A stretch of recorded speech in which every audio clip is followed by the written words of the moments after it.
Welcome to the nejdorf Sicilian, one of the sharpest openings in all of chess.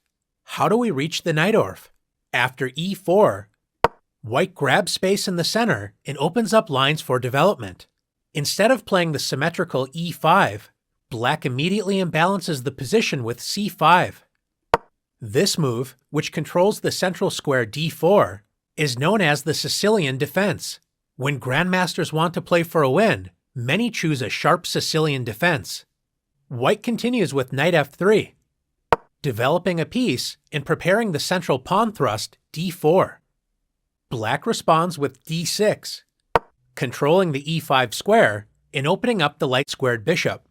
White's most direct and popular choice is d4. This is known as the open Sicilian, as white opens up the center and aims to develop the pieces rapidly. Black does not want white to enjoy two pawns in the center, so black captures the pawn with c takes d4. White recaptures the pawn and centralizes the knight with knight takes d4. Black develops a piece and attacks white's unprotected e4 pawn with knight f6. White defends the pawn and develops another piece with knight c3. We officially reach the nejdorf Sicilian once black plays a6. It's hard to believe that this little pawn move on the edge of the board is known as one of the sharpest and most complex opening lines in chess, with several world champions and other creative, attacking grandmasters relying on this weapon against e4. So what's the idea? The nejdorf is a sharp counterattacking system, and black's d6 and a6 pawns prepare b5 and e5. The a6 pawn also discourages white's pieces from using the b5 square, which will be important on the next move. A popular line for white is bishop e3, developing a piece, supporting the center, and as we'll see, it soon prepares queenside castling. One of the drawbacks to the nejdorf is that black falls behind in development, so white may gain a dangerous attack early in the game. The nejdorf welcomes such a fight, and black strikes in the center immediately with e5. Black's aggressive pawn move has created a backward d6 pawn, which can only be protected by pieces. We can see why a6 is important, as white's knight cannot use this square to attack black's d6 pawn. If white tries to play knight f5, black has the instructive counterstrike d5. White's pawn on e4 can't both capture the pawn on d5 and protect the knight on f5 at the same time. So white cannot expect to demolish the nejdorf with such a plan. After e5, white's most popular response is knight b3, moving the knight to safety and also adding another piece in front of white's queenside pawns, which will help defend the king after white castles on that side of the board. After playing e5, black has created a hole on d5, so a natural developing move is bishop e6, centralizing the bishop and controlling the important d5 and c4 squares. White signals that black isn't the only one looking for an aggressive, attacking game and plays f3, supporting the center, and as we'll see, the move prepares to launch a kingside attack with g4. Black continues to develop and prepares the option to castle with bishop e7. White now creates a queen-bishop battery and prepares to castle queenside with queen d2. Both kings now seek shelter, at least for the time being, with castles kingside and castles queenside. White castles on the opposite side of the board as black, preparing to launch a kingside attack. Castling has also created a queen-rook battery on the d-file, increasing the pressure against black's backward d6 pawn. Black continues with knight b to d7. Black's knight enters the game and will often use the b6 square to launch an attack from the c4 square, connecting with black's bishop on e6. The calm before the storm is complete, and now we can see the attacking potential for both sides after g4.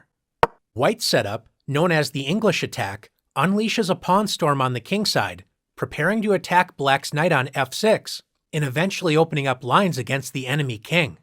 Black is not going to sit around and wait for this attack to arrive, and uses the strength behind the early a6 move to play b5. Black counterattacks white's queenside with similar ideas to open lines against the enemy king. White's attack continues with g5. White's attack creates the first threat, but black refuses to react and continues to counterattack with b4.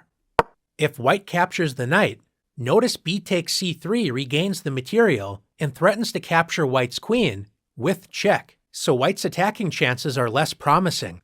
Instead, white retreats the knight with knight e2. Black also moves a knight to safety with knight e8. Both knights plan to reposition and join the attack against the enemy king. After both sides spent one move on defense, the mutual attacks continue with f4, attacking black's center and threatening f5. It's no surprise that black does not defend against this threat and continues to counterattack with a5. White's pawn storm continues with f5, attacking black's bishop and joining the g5 pawn with an eventual plan of attacking black's pawns in front of the enemy king. Black is just in time to counterattack once again with a4. In the sharpest lines of the nejdorf, such as the English attack, piece sacrifices are common, with both sides doing everything they can to open up lines for their major pieces to start attacking the enemy king.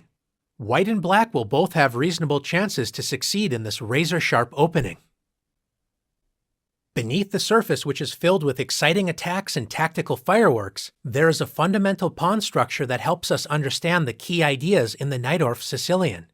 On move 3, black played c takes d4, which opens up the d-file for white's queen and rooks to enjoy. Black accepted this pawn exchange as it opened up the c-file for black's rooks and queen to use to build an attack, especially if white's king castles queenside. Black's key central strike is e5, which creates a backward d6 pawn. Since black has already moved the e and c pawns, the backward d6 pawn can only be protected by pieces, which means this will always be a target for white. Moving the pawn to e5 also means the d5 square is weak, as black cannot control that square with a pawn. This means d5 is a great square for white's pieces, especially a knight outpost, so this is a strategic theme to keep in mind. It's no surprise then that if allowed, black will look for a d5 break, fighting for counterplay and removing its potentially weak backward d6 pawn. The signature nejdorf move is a6 on move 5, and we know this prepares the important space-grabbing counterstrike, b5. As important as this move often is for black to generate counterplay, notice it also creates a backward a6 pawn. In the nejdorf, black often accepts two backward pawns, a6 and d6, which can be serious positional weaknesses if white is able to simplify the position into a favorable endgame. Of course, black's active play compensates for these weaknesses, but it's important not to forget the structural concessions black made to enjoy the attacking chances in the nejdorf. In the nejdorf, we know black is ready to strike in the center with e5, but is this always a good idea? In most cases, this is a healthy, active idea, but there are some exceptions. A once favorite move of world champion Bobby Fischer was bishop c4. If black automatically plays e5, this is a very committal decision, as white can now play knight f5. Not only does white's bishop add pressure to the vulnerable f7 square, it also controls the d5 square. So black does not have the thematic counterattack d5.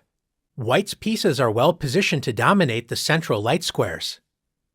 After bishop c4, a more flexible choice for black is to play e6, restricting white's light-squared bishop when black can remain flexible, considering ideas such as b5 and d5 if allowed in the future.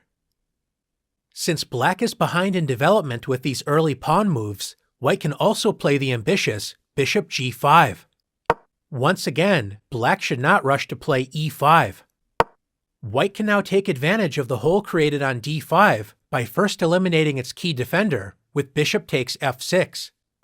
Black does not want to accept more pawn weaknesses with g takes f6, so after queen takes f6, knight d5, threatening the queen, as well as knight c7 check, black defends with queen d8, and now white can play knight f5. White's knights dominate the light squares, a key theme black wants to avoid in the nejdorf. After bishop g5, black should protect the light squares with e6. White can continue to play energetically with f4, grabbing space and preparing dangerous ideas including e5 and f5. Staying true to the spirit of the opening, black can counterattack with queen b6.